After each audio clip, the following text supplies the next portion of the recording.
Felter Lane? 23 what? Felter Lane? Felter? Yes. Okay, what's going on there? I was in the shower.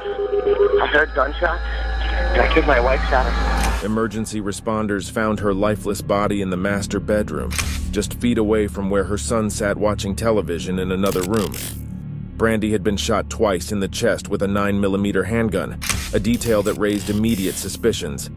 Could a self-inflicted gunshot wound involve 2 bullets? Cool, man. All right, relax. So you got in the shower. How long were you in the shower, what you said? Maybe 5 minutes. 5 minutes, all right. And I heard boom, boom, and I thought it was a balloon. How many shots did you hear? 2. You heard 2? And I thought it was a balloon at first. Then I heard the secondary shot. And I ran out there and seen her laying there going, so I called you guys immediately. Johansson's accounts to the authorities were inconsistent. At first, he claimed Brandy was handling the gun carelessly. Later, he suggested she might have been suicidal. Over time, his stories grew even more bizarre, hinting at an unknown shooter or even implicating Brandy's young son. How am I gonna tell her mom? All right, hey, listen. At this point, just listen. You're just going through a traumatic experience right now. Just relax, deep breaths. Try to just collect your thoughts, all right?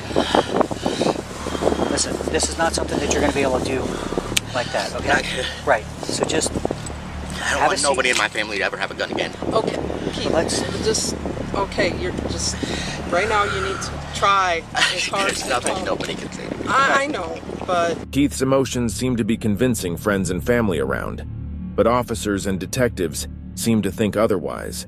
Deputies on the scene discussed the lack of water on his person and defensive scratches on his torso that would likely be consistent with a struggle. A lot of scratches. Yeah. He's not wet. No. So he was in the shower. Yeah. Okay.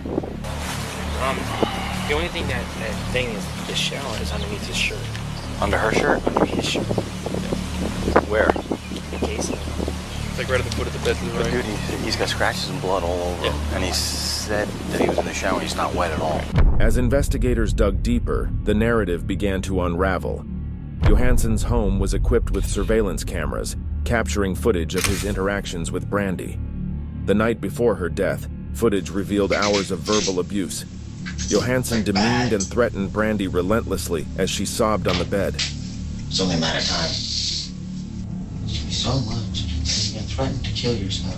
You're going to spend the rest of your days in an institution. I could throw you there tomorrow. You did? No problem. Yeah, you push a person to either beat or kill you because you're... Call 911. Get me out of here. Or you ain't waking up. I want to just hurt you and be safe. God knows you deserve it. Just use it. Give you too many chances, man. Too many. Show a cop these videos. I don't give a shit. I'd rather be in prison. In a calculated move, he removed the bedroom camera just 2 days before the shooting. What usually happens? I don't even know. These aren't usual occurrences, so I'm sure they don't want to be standing out in the rain and in the sun. It looks like it's about to downpour. I mean, like, do you have heresies that help you? Oh, I'm sure they have a whole list of... They get paid a lot more than I get paid to know how to handle these situations. Because I don't know if I'm going to be all right. Keith is brought down to the station to be questioned by detectives. What Keith reveals in his interview will shed some light on the state the newlyweds' relationship was really in. Had it not been for the home CCTV footage, Keith's account of events he gives to detectives might have convinced a jury it truly was an accident. However, the motive was clear. And then about 3 minutes later, I heard pop. You know, and I was like, what the heck? You know what I mean? So I just thought, oh, it was a fucking balloon.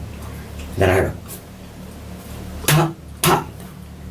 You know, just, you know, that's how it went. Pop, pop. And I was like, something's wrong. Went out, slipped across the floor, was looking around. I didn't see her at first. And then I was like, what the heck, man? And I looked over and she was laying right there. Like this. Mm-hmm. And I was like, Brandy! Brandy! And at that point there was no blood or nothing. I was like, Brandy! Brandy! And then I looked out and seen the guns and I immediately called 911. I mean, immediately. Here is the first inconsistency in Keith's story. He tells 911 dispatchers that he cannot apply pressure to save his wife's life because he is wet and sliding around the house. The home CCTV footage shows Keith running around his home hiding his narcotics.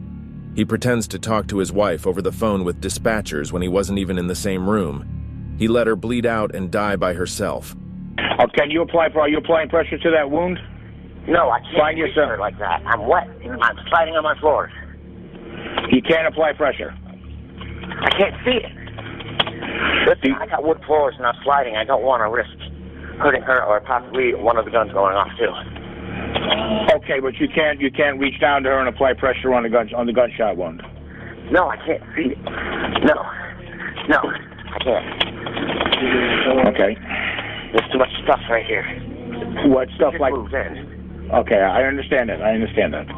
But there's no way for you to apply. What I'm trying to do is to see if there's any way to apply pressure to keep that wound from bleeding out. I don't see no blood on the floor. I just see blood on her shirt. When questioned about their relationship, Keith tells detectives how happy he is and how they can communicate. He explains that Brandy told him about her online affair, that it was no big deal, when in fact, it made Keith livid. So angry, in fact, that he would demean Brandy and threaten to kill her several times the night before her murder. For the most part, yeah.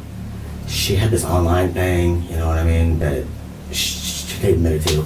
You know, I've been flirting online, but whoopee. Who cares? You didn't do nothing physically. Right. When did that happen?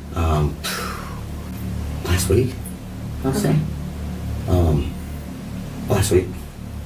You know, and I was like, okay, so, and I guess she had said that all of her life she had had that problem and she was addicted and she was going to see if she could see help. Sure. Which ain't a big deal to me. I mean, you know, right. It's not like I'm going to meet up with somebody, you know. Yeah, sure. So, that's about it with that. But our relationship-wise, awesome. Awesome relationship. We can talk to each other, which is very rare. Yeah, that is rare. What did she tell you about this online thing? How was she speaking to someone else? I don't know. Do you know, like, was it on Facebook? Was she on a dating site? I don't know if it was a guy or girl, or I don't know. Why would you say guy or girl? Is she interested in women? Or? She used to be in the past, that's why I said that. Okay. So I don't know, you know, which one, what was said, how was said, nothing. How did you find out? I'm sorry. No, that's okay. You didn't want to know? I think if it was me, I would want to know. The autopsy and blood spatter analysis that was conducted revealed that Brandy had one gunshot wound at close range and one gunshot wound from a distance. In other words, it is highly unusual for someone to accidentally shoot themselves twice. It is likely that the person attempting to do harm shot her from across the room and then again up close. The medical examiner also concluded that Brandy had severe internal bleeding due to lacerations to her heart. Her shooter was not aiming to hurt Brandy. They were aiming to kill. Brandy also weighed in at just 90 pounds. Keith Johansson slowly took away Brandy's independence. She was forced to quit her job, becoming more isolated from friends and family. Their house was littered with home cameras so Keith could keep a close eye on her at all times. There were even cameras in the bathroom. Are there any security cameras installed in your bedroom? Not in the bedroom, no. Not in the bedroom. And the rest of them don't work, they're offline because the batteries are off. Hypothetically speak, did they record audio and video? Some of them do, some of them don't. Okay. And we just had them up. When did those get installed? We installed them ourselves. Okay, you guys installed them? We just did it, I don't know, a couple days ago. Where were the cameras installed exactly? One in the front, one in the back, one on the side.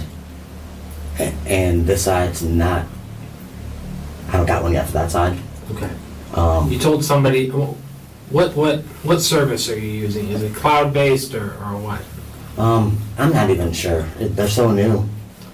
Okay. I believe... Who are you paying? You paid somebody? No. So you don't pay any... Who'd you buy the cameras from? Walmart. Walmart.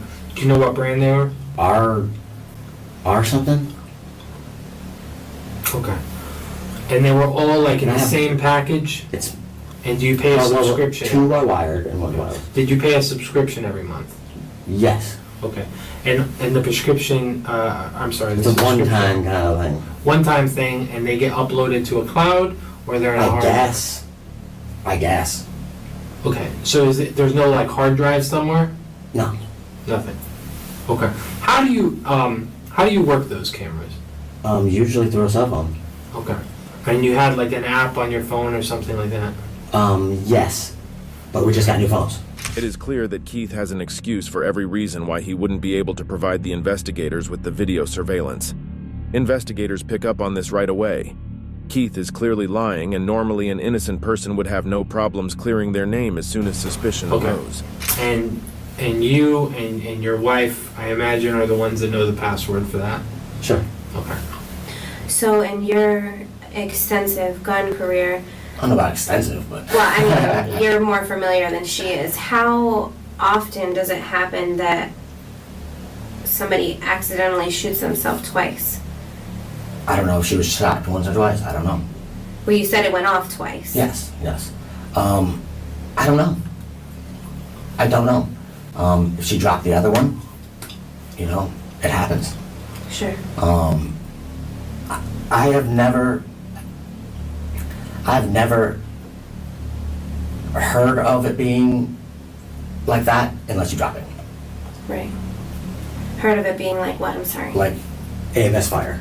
We need to have a little bit of a harder conversation. Okay. Because as much as I want to believe that the guns fell and went off and shot her, what we have at the scene just doesn't show that. So I want to keep our relationship open and honest, and I want to be able to respect you, and I want to be able to preserve the love that you have for Brandy, and I also want to give Brandy the justice that she deserves, and I think we need to have a harder conversation. Go for it. Is there any chance at all that something different happened that you have not told us? None. Because that's what happened. I got no reason to lie to you guys. I mean, you guys are investigators, for God's sake. That's what I seen, and that's what I heard. Well, I mean, you said you have no reason to lie. I mean, I'm not saying that you're flat out lying to us. That's not what I'm saying at all. Okay. What I am saying is that what we have at the scene does not add up to what you're telling us. I want to believe you. I do. And I want to keep this relationship going that we have so that it's not difficult for you. I don't want to add to the trauma that you've already gone through. I really It's all don't. going to be difficult. Well, yes, but you can make it easier for yourself. We cannot. Sure. If after we leave out of this room today, I'm able to say that I feel comfortable with everything that we've talked about, you'll never have to see me again. Okay. And at this point, I don't feel comfortable with that. That's fine. You can investigate as much as you want. And we're going to. It's fine. But this is your opportunity to help yourself and to lay it all out for us. Because there's a backstory. This isn't the story. This is the story. And I'll get a lawyer and I will prove that this is the real story. Okay. And you are completely entitled to that. Ask Ryland. I mean, that's all that happened. We did ask him. Okay. And you know what he told us? Do you want to know? Yeah, because I wasn't up. So,